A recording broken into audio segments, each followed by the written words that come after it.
মানুষ সৃষ্টির আদি রহস্যটা কি স্যার? আদি রহস্যটা কিতা হইলা, কিতা আছিল মানুষ?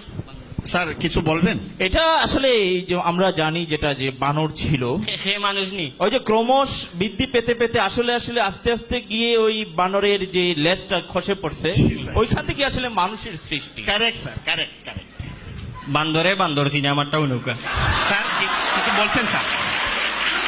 কোনটা বলেছি না? ঘটনা হইল কি আর এই পয়লা মানুষ বান্দর আছিল, চাষনি ফিরের মাজারও গেছিলানি। স্যার ও না যে বান্দর সার মাজার আছে, অন্য গেছিলানি কোনোদিন? চাষনি পীরের মাঝে ও বান্দর আছে অনেক টিল্লার। আছে। কোন বান্দর আজ পর্যন্ত যিনি আমার দাদাই দেখছেন, দাদিয়ে দেখছেন, তার আগে দেখছেন, কোনদিন তো আর কেউ কইলে না কোনো বান্দর মানুষ হইতে। আর তান তোমার দাদার বা কেউ আসিল নি কেউ বান্দর যে লেঙ্গুর পড়ে গেছে?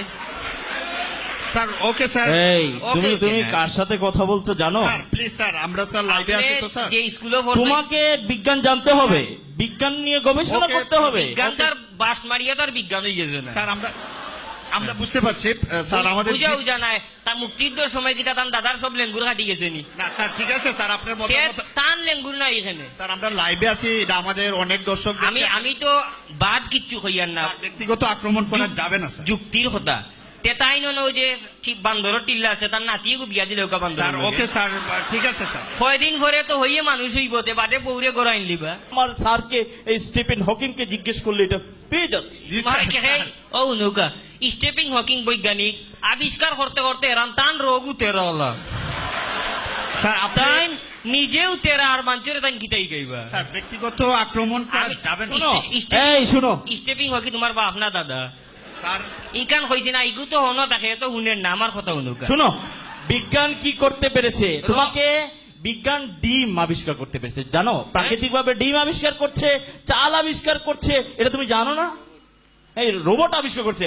আমি চীনে গিয়েছিলাম সেদিন গত মাসে, এই 15 দিনের সফরে। তো হঠাৎ রেস্টুরেন্টে বসলাম, দেখলাম মানুষের আকৃতিতে একটা জিনিস আইসে আমাকে রেস্টুরেন্টে খাবার দিচ্ছে। আমি অবাক হয়ে গেলাম যে এটা মানুষ। স্যার ফাল দো স্যার লোকে মাইক গজে খুশি।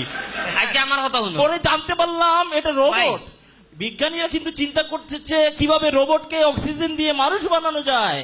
বুঝতে পারছো? স্যার, ঠিক আছে। কোথায় আছো আমি তুমি? কই, মনে করো রোবটে তোমারে খানিয়ে নিয়ে দিছে, আখটা তার এগু সিরি গলা খানি নাই নো গলা ধরিলি বলা। হেতু রোবট এগু সারাইতে গিলা। ধৈর্য ধরতে হবে, ধৈর্য ধরতে হবে। ওই যে নানি বেইমানি নিজের জিনিস স্বীকার করেন না। আল্লাহ কত সস্তায় কত সুন্দর জিনিস দিছেন আমরারে। ওই যে আতো খান, ও আতো দেখুকা কত কেরেশমা, ও আতো খান যদি আঙ্গুল সুজা থাকতো তে কিতা করলো না, গাউ বানিয়ে খান লইল না। জি স্যার, আমরা তো বুঝতে পারছি। মনে করো তুমি তোমার বাচ্চারে মায়া করতাই, জি স্যার। গিয়াও নু গলা আবার হামাই দিব আঙ্গুল। স্যার আপনি আমি কই বাচ্চারে মায়া করাই তো হাত ছুটো হয়ে যায়।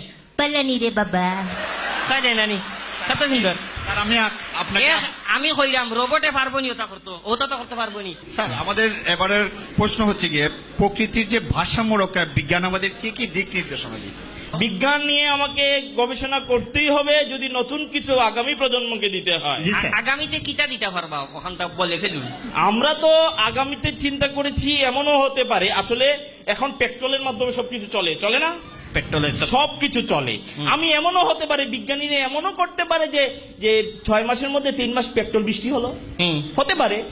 কিলা দিবা এগুন বিজ্ঞানীকে কন্ট্রোল করবা এ বৃষ্টি। উপর থেকে হ্যাঁ হাওয়ার মাধ্যমে বিজ্ঞানীরা কি করবে, এই পেট্রোল বৃষ্টি দিল, তখন কি করবে? তখন আর আধুনিক হয়ে যাব, আধুনিক হয়। ও ন জ্বালাইয়া মারবার সিস্টেম। মনে করো তোমার আম্মায় গাঁত বইয়া মাছ বিরান কররা, বারে চুলাত খের দি রান্ধন নানি মাছ বিরান কররা, এত দিলেইলো পেট্রোল বৃষ্টি। তুমিও বিরান, তোমার আম্মাও বিরান, অকল মাছ বিরান হয়ে যাবা।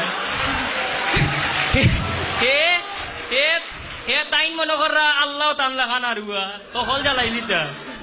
স্যার পেট্রোল বৃষ্টি দিলা, মনে করো তোমার স্টিভিং হকিয়ে বিড়ি খাইরা করো বইয়া, আর এতু পেট্রোলে ফুটা ফরি গেল, বিড়ি সৌদানো তাইন জ্বলিয়া হুটকি হয়ে যাবা।